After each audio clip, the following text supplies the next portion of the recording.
And now, Warming Center Wednesdays with the Flathead Warming Center and KGEZ's John Hendricks, where we tackle hard conversations around the complex causes of homelessness and discuss how we as a community can collaborate to address them.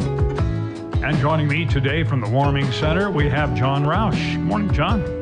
Good afternoon, John. I guess it is afternoon, isn't it? By golly, we lose track. Day goes fast, doesn't it? It sure does.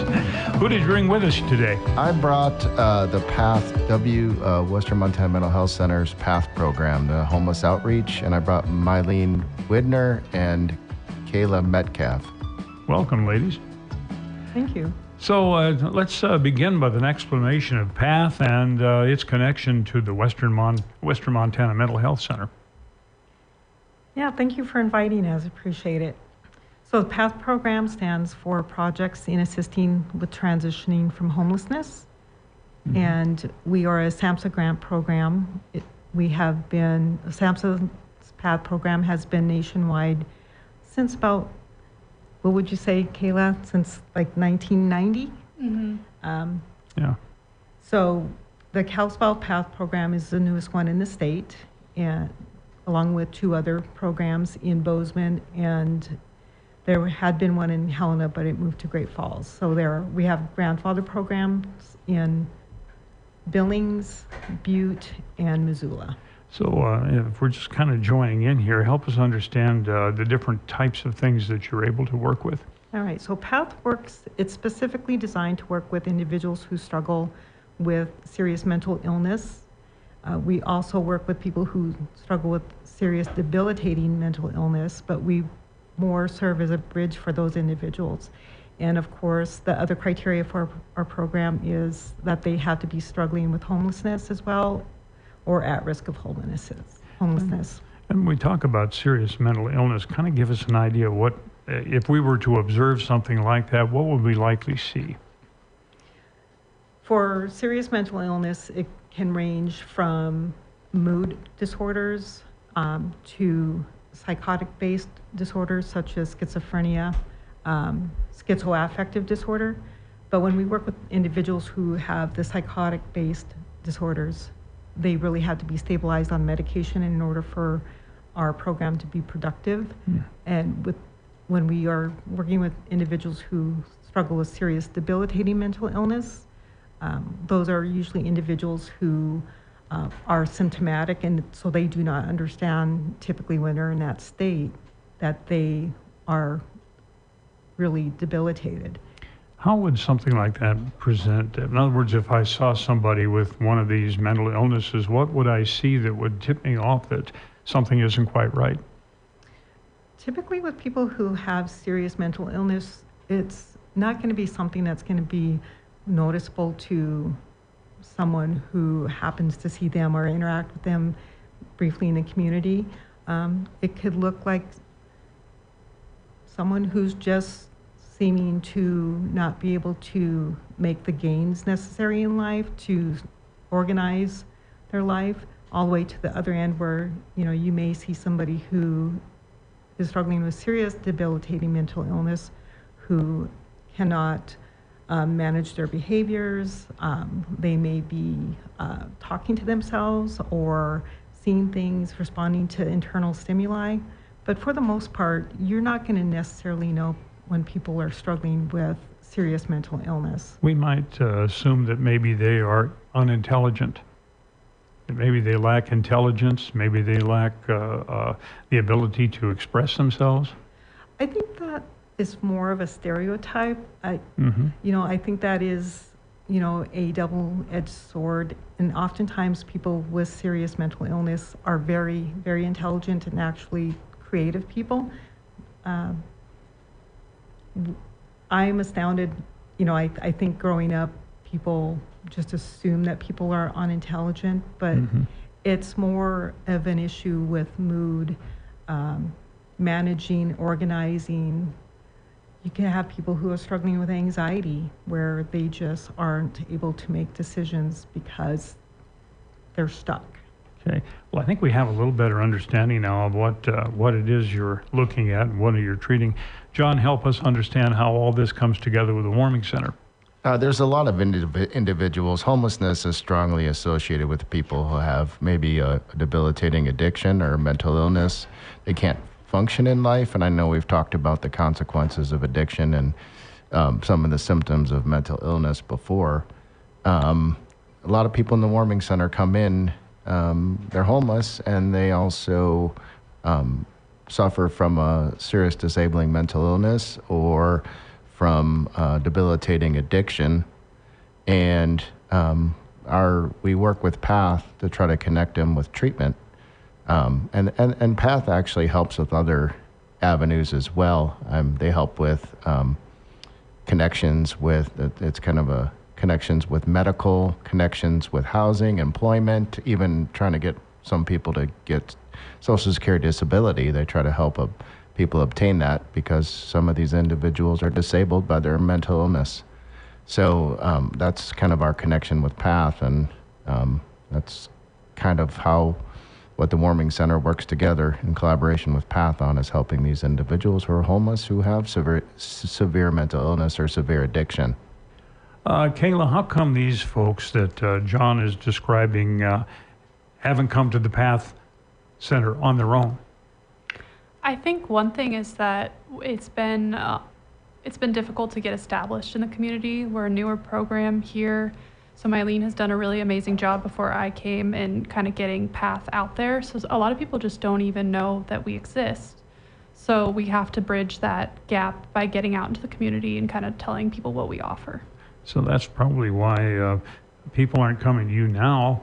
Instead, they're winding up homeless. They wind up at the warming center, and now you're making that connection, John. Yeah, absolutely. And then the PATH is one of our vital resources who we will probably work with very significantly more so.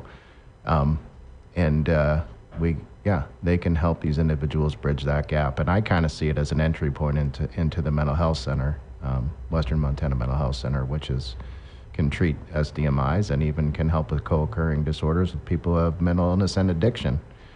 So PATH is vital, and we really rely on their services in order to help our guests.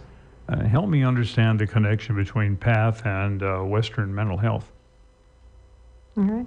So PATH, we work in collaboration with many community partners. Okay.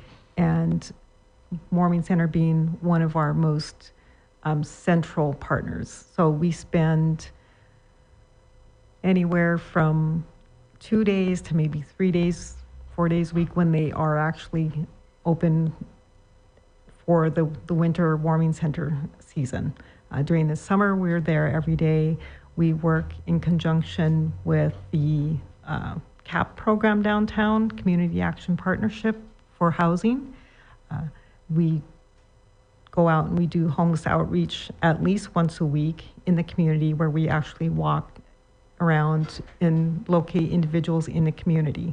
So we're very well connected within the homeless community. We know everybody that is homeless in this community that is in Kalispell, and we expand out to the other vicinities, our townships within the county. So if I'm understanding all of this correctly, you are the ones that find people who need help. You can direct them to the warming center for a start, and then you can direct them to whatever mental health facility makes the most sense. Is that a good explanation? Absolutely. We, like John said, we not only are the entry point for Western Montana Mental Health Center, but we also work with a lot of people who have co-occurring disorders. So they struggle with both mental health, and oftentimes they're self-medicating with either alcohol or illegal illicit drugs. So we help them connect with whether it's Greater Valley or Cedar Creek, Montana chemical dependency, and we have to really work fast to try and get people into chemical dependency treatment. We work with a lot of people who have medical issues as well.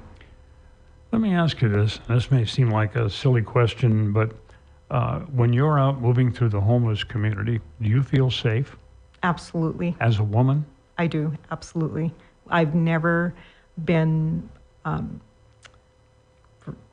never felt unsafe, but of course, We usually have relationships with all our people in the homeless community because we work with them very regularly at the Warming Center. Kaela and I transport individuals to their appointments, but we always follow best practices within our field and make sure that we have a knowledge of, what each individual brings along with them. You must know how to talk to people. Absolutely. Yeah. And just how to reach out to them without scaring them, without putting them on the defense. How do you do that, Kaela? I think it's all about the relationship. I mean, when you first approach someone, they're probably going to be a little nervous. You're a stranger. They don't know what you're approaching them for. And so for me, it's just been really slowly getting to know people. And they might have fears about systems. Maybe they've had bad experiences in the past. So just kind of developing a relationship where they can begin to trust you and trust the agency you work for. Things that you guys are able to do other than simply get them into treatment, those are some things I'd like to discuss with you after this. We grew up here, and now that we're able, it's our turn to give back. The Great Fish Community Challenge, a campaign connecting us to 80 Flathead Valley nonprofits. Now through September 13th, you can support the Great Fish Match Fund to support all 80 nonprofits. Or you can pick your favorites. Your efforts have an impact. Over the last 9 years, we've raised over $28 million to make our community a better place. Visit whitefishcommunityfoundation.org. The Great Fish Community Challenge, benefiting 80 Flathead Valley nonprofits. Brought to you by Whitefish Community Foundation. I was diagnosed with glioblastoma, a deadly brain tumor, in early March. Montanan Elizabeth Morum. Without insurance, the treatment would have bankrupted me and left my sons with nothing but bills. So when Tim Sheehy says, we need to return healthcare to pure privatization, healthcare worked before health insurance existed. Why would Sheehy support pure privatization, decimating healthcare in Montana? He owns drug company stocks and has taken tens of thousands of dollars from big pharma and insurance company lobbyists. Tim Sheehy's healthcare plan closes rural nursing homes and hospitals, raises prescription drug costs, and lets insurance companies deny coverage for Montanans with pre-existing conditions. We need to return healthcare to pure privatization. Pure privatization? I know exactly what that would cost. That might work for multimillionaires like Tim Sheehy, but not for me or my family. This is John Tester, candidate for U.S. Senate, and I approve this message. Paid for by Montanans for Tester. And now, back to Warming Center Wednesdays with the Flathead Warming Center and KGEZ's John Hendricks. And joining me today from the Warming Center, John Roush, and we have PATH members Kaela and Mylene with us.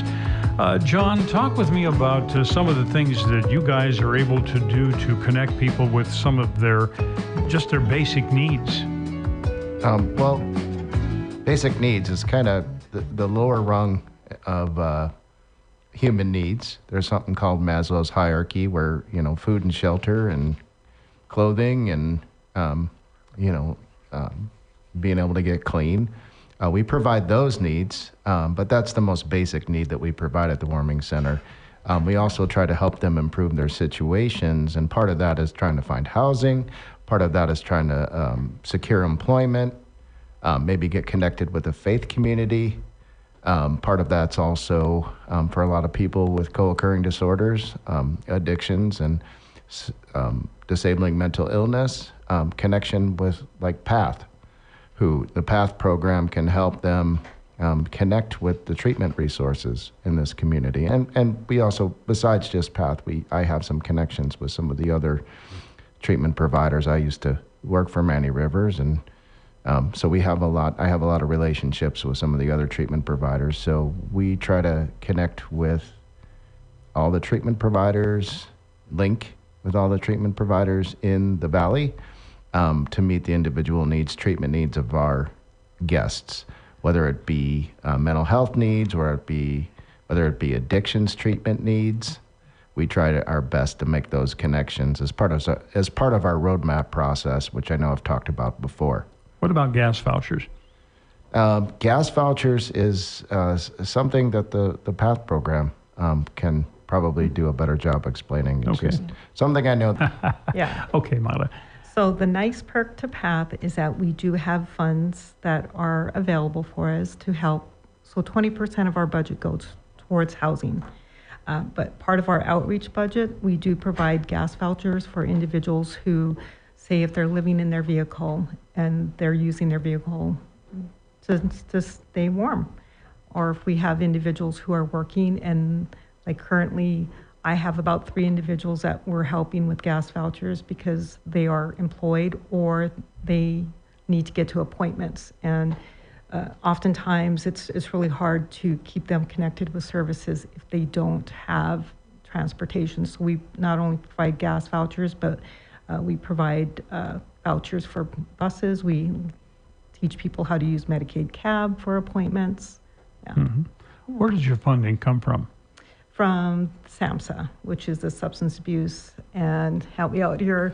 Mental health. Mental health. Okay. Yeah, it's a federal Association. agency. Yeah. Okay, so Yeah. you are getting some federal funds in Yeah. to enable to do the things that you need to do. And then the Montana State also matches some funds. Mm-hmm. Yeah. So it's a collaboration here that John and I have been talking about for a long time. I've been talking with with everybody at the Warming Center. It is a collaboration of a lot of people putting a lot of effort into trying to find solutions for these people so they can get on with their lives. Absolutely. Yeah. So we do. We work with CAP. We figure out what type of funding structure works best for individuals to help them get into housing, and then how do they then make sure that they sustain their housing. Yeah. And that's, I think, probably one of the most basic things that you were talking about, John, is you got to have warmth, shelter, and you've got to have food. Yep, there has to be a starting place. It's really hard to focus on getting your other needs met, your treatment needs, emotional, psychological, spiritual, when you don't have a place to live and you can't, and you're trying to stay warm and you're hungry. It's impossible to do that. So they need the most basic rung, which is those shelter needs and those basic needs met first before some of these other treatment and other needs of the human being can be met. Well, this has been a great discussion, and I hope has answered some questions for folks that wonder about homelessness. I think the one thing we want to leave you with is the idea that nobody wants to be homeless. Nobody wants to live on a street. Nobody wants to have to be in front of everybody in the world sleeping on a bench. You don't want to be that way, but sometimes life takes you that direction. And then what do you do? And it's good that some people like you are here to help. Thank you. Thank Yeah. you. And Thank you very guys. much. And thank you for all you're doing. John and Kaela and Mylene, thank you. Thank you for joining us for another Warming Center Wednesday. Did you miss it, or would you like to share it with friends? Find today's and past shows via flatheadwarmingcenter.org. It's Warming Center Wednesdays on KGEZ 96.5 FM and 600 AM.